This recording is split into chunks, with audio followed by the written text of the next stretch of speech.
Hello, hello, hello. Good afternoon, ladies and gentlemen, boys and girls. I'm on a wild camp and an explore today. I'm with two friends of mine. Joss, you've seen before, and this is Robin Cave. How are we? Now, Robin has a Facebook channel or page, haven't you? Facebook page, yeah. Okay, I'll put a link on it to the bottom. And you know Joss, a couple, he's got his own channel, plus Great Outdoors TV, and the new one, The Wildcamp Society of Great Britain.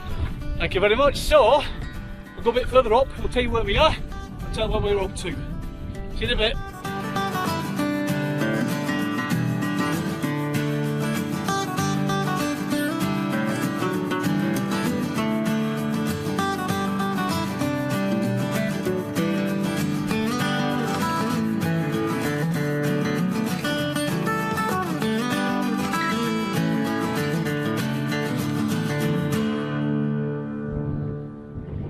Before we go and explore these abandoned quarry buildings, let me tell you some of the history of this fascinating place.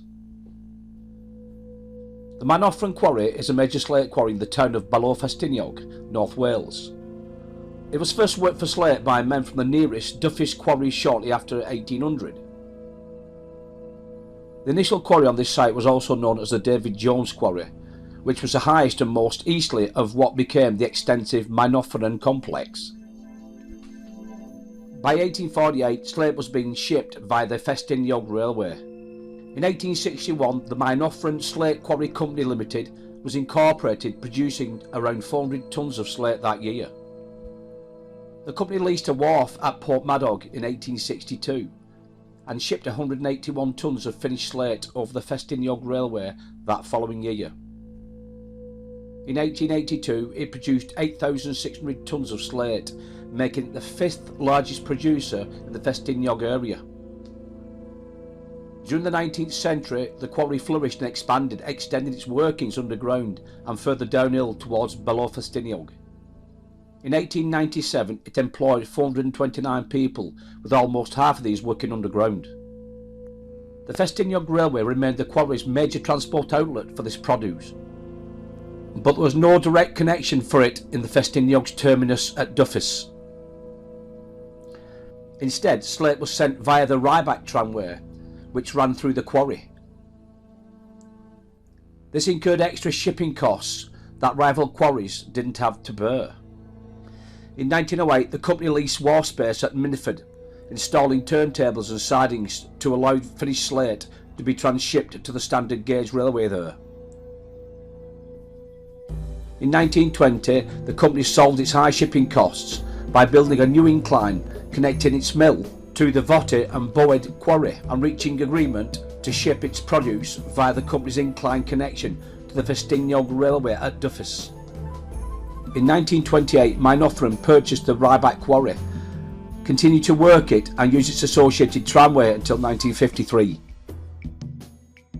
When the Festiniog Railway ceased operating in 1946, Maenofferen leased a short length of the railway's tracks between Duffish Station and the interchange with the London, Midland and Scottish Railway west of Ballow-Festiniog. The quarry was purchased by the nearby Leckwed Quarry in 1975, together with Boed, which was incorporated the old Votti workings.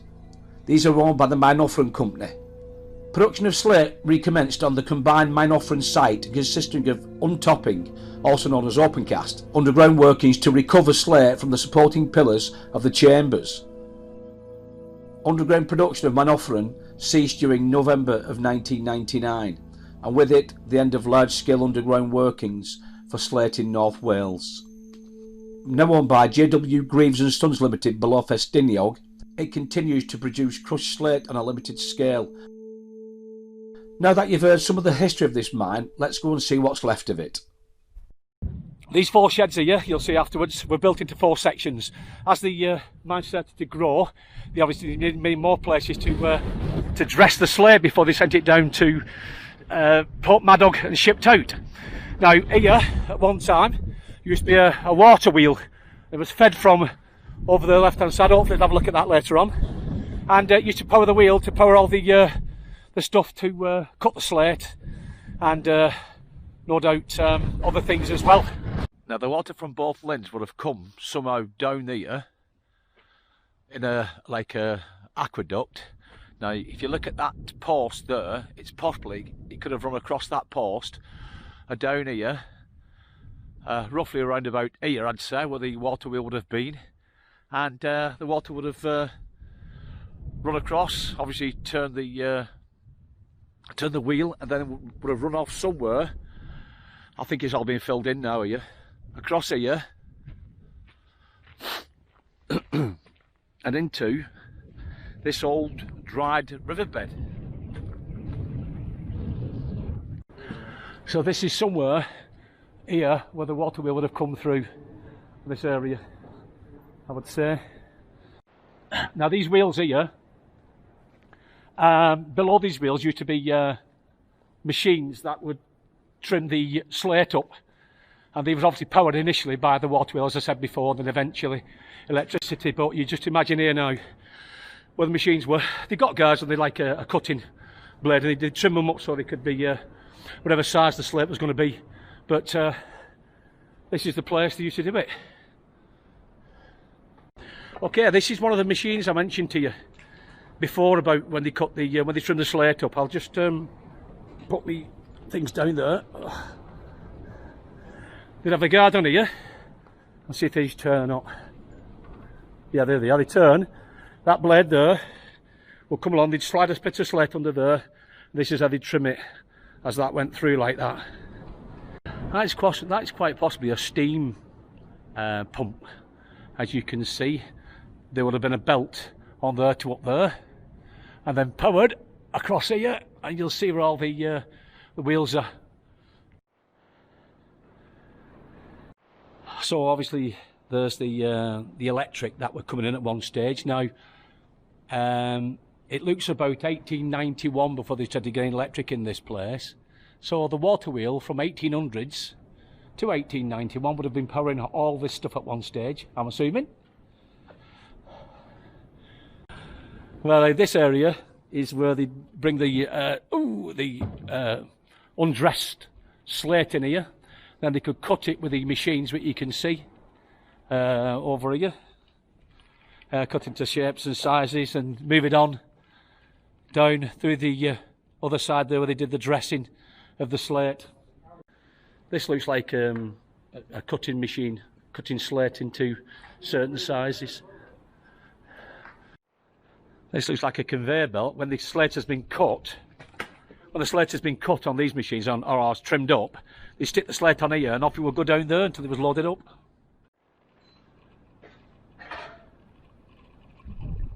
So there's a little areas here. We're just noticing they're all separated areas. So I wouldn't be surprised they were for partners. And what partners were was it's just like a group, and they work together. So some of the partners would go down to the mine itself and mine all these slate out, bring it up here, and then the other partner would probably, for instance, cut the slate on that machine, and then maybe other partners in this group would have trimmed the slate off, dressed it all up, split it up, trimmed it up, and then put it on a conveyor belt over there. So just imagine Robin was coming up from the quarry with the slate, and then say, for instance, myself here would put it on these machines where Robin's standing, and I'd cut the slate into size, and then Joss there will be trimming it, making it into whatever size slate it is, and sticking it on the conveyor belt, and then it goes to no doubt to shipping. Besides the dressing mills, there was a transformer house and substation, timber sawmill, an engineering workshop and a smithy, plus other buildings. So let's check out some of these other buildings. Rail and trains and stuff like that. Lucy's over in these blacksmiths area. Now obviously they would need a blacksmith to fix all the trucks, carriages, wheels maybe have broken off, who knows, chains, the railways, if there was railways up here I should say, there was engines up here I should say. So this place here is where they would no doubt have fixed them.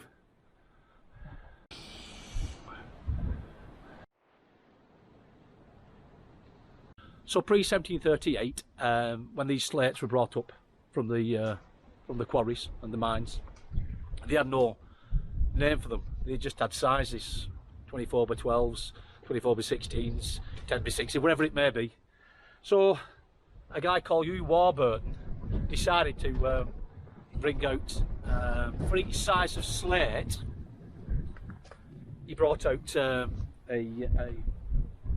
name for them, like Empress and Dutch.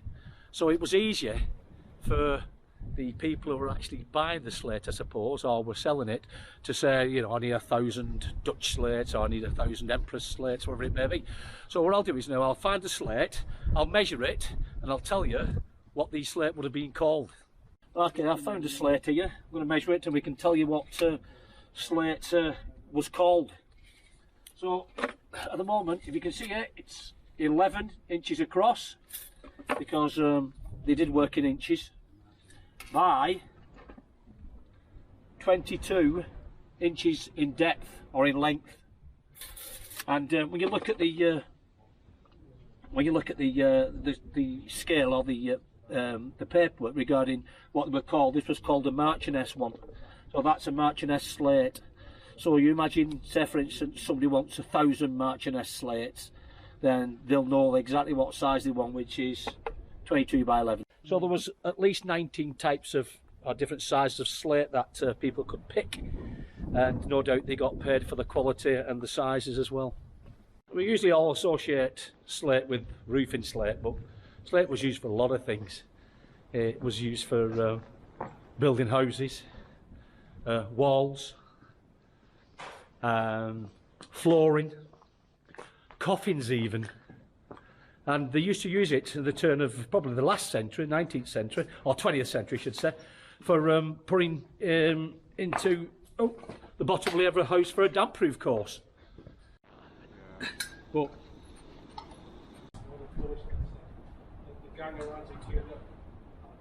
if you look down there, that's, I think it's called the back vein incline. The first part goes down about 260 feet, but it also goes down roughly about 600 feet in total, which is about 300 metres, or 200 metres, sorry. And then there's a series of chambers off it, stretch over 1,500 metres, which is over a mile. It would be interesting to go down the first bit, which is 260 foot down roughly, and have a look at what's down that area. I've heard there's quite a few buildings and some old steam works down there as well. I don't think I'll have time to go down there, to be honest with you. But I'll put a link on to a couple of other YouTube videos that people have gone down there, so you can have a look at what you can find down below. I think this is an example of two boreholes. Looks like it's one, but you can see where it dips in the middle, where it's two boreholes. And I think it's from a machine from the 17 or 1800s that they used on this to bore holes into the side of the mountain to get the slate out. You could go through there and go back in the valley of Guanji. My God, it's massive. You see where Robin is there? It's massive, this thing, absolutely massive.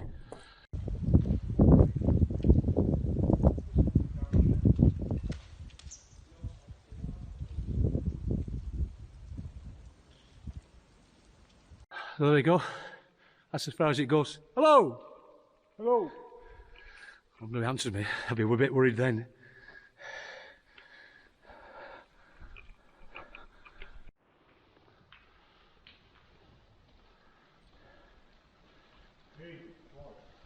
There's looks like a cave entrance there, a tunnel entrance. I'm assuming it's part of the workings of Maenofferen.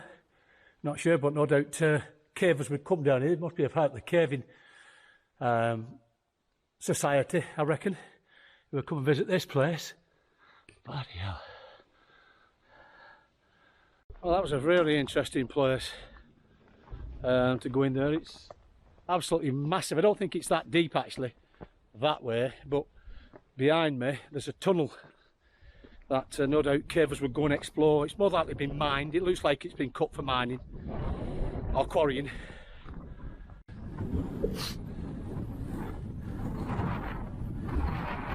It was a bit dodgy that, isn't it?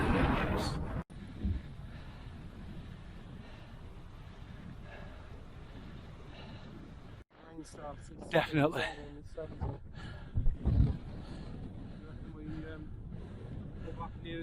Probably can't hear me, but the good for top where both the lins are, that supplied the water down to the Maenofferen mine for the water wheel that was initially there back in the 1800s. Trouble is it's too windy to pitch, so we're going to go back a bit further down towards the mine itself and try and figure out where we can pitch.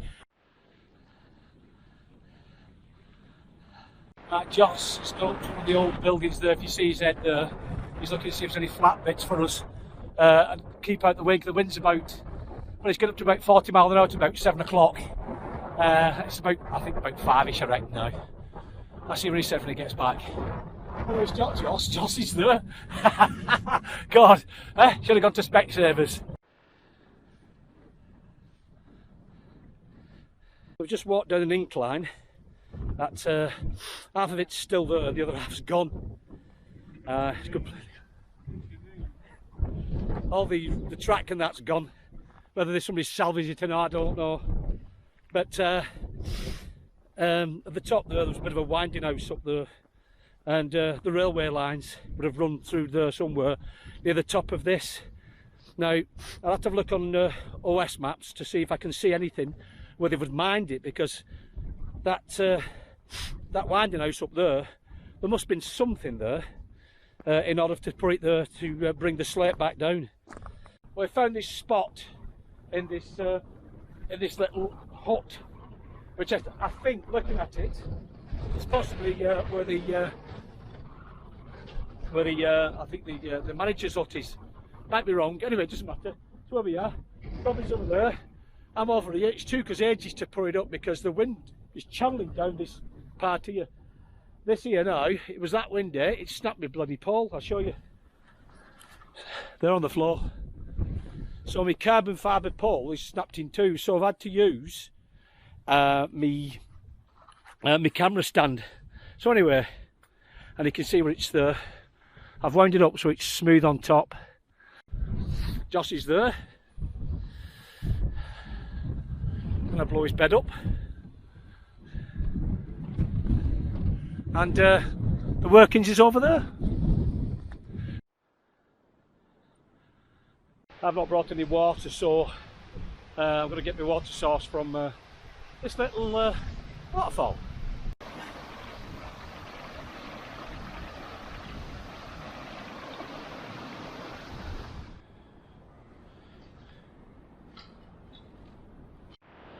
Well, I was up on the mountains and it was up. In fact, it's snowed. Tonight's grub is Tonia, pasta chicken in a curry sauce. It's dry food, and I got that from Decathlon, I think. Apple banana crumble style. I think that was from Decathlon as well. So, right, called Josh, what are you having, man? I've got chicken korma with rice. It's my favourite. That's traditional food. It's totally dry, so you just add the water. Yeah. Freeze dried. I've had it before. It's nice. Good. Robin, what are you boiling up there, man? Yeah, meatballs and pastas tonight, Billy. Excellent. And, that's in the jet boil now. Just leave that in there for 7 to 10 minutes. Excellent. Yeah, that'll be nice and tasty. Okay, it surely will. Come inside this old building because it's a bit windy outside. Just a bit of shelter from the wind more than anything else. We've left the tents across the other side there, like an old dried up riverbed. And we're just having a bit of tea tonight.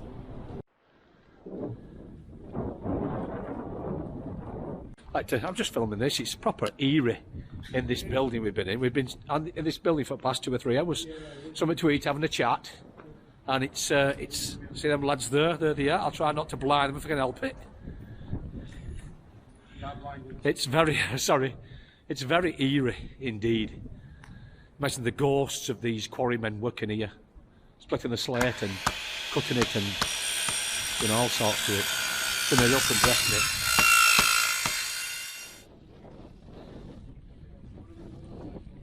All I expected. But my tent's collapsed, but I'll fix that in a minute. No, 5 minutes, it took me 2 seconds. The front of the tent's okay. The back has Rot to touch. Right, do you want me out here to shine the torch? No mate, I'm alright. Well, it just needs pushing back up, that's all. It's just a pole that's fell down. I'll do it now.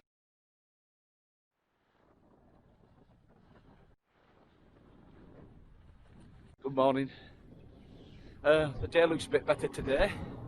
Still a bit breezy, but the as you can see, the mist and fog has gone. And yesterday was hard work. We come out of our shelter over there in the dressing area, slate dressing area, and we couldn't hardly see where we were going. It was difficult to even see the building once you'd left it. I'm trying to find a way back over here. This old bed of this old riverbed, I think it is. It's very difficult indeed. Anyway, we had to go back to figure out where we were. Walk back to the building within about, well, I don't know, 10 foot of it to see it. Then I could figure out where we were. We need to find that bridge. Not because we were going to cross it, because we needed it for reference. Eventually we went a bit further, found a way back up, and then obviously we found a way into the tents. Last night I was there, Robin was over there. As you can see, leave no trace, as always. Just a bit of flat grass which will grow back in the next couple of days or so. And that's what you should always do, leave no trace whatsoever. This is Joss's spot. Again, we've left no trace, just a bit of flat grass, which can't be helped, but nothing here. Once this grows back, you won't even know we've been here. So that's the end of this little video of the Maenofferen quarry and our wild camp. I'd like to thank Joss and Robin for the company, the excellent company actually, and no doubt I'll see you on the next video. Whatever that may be.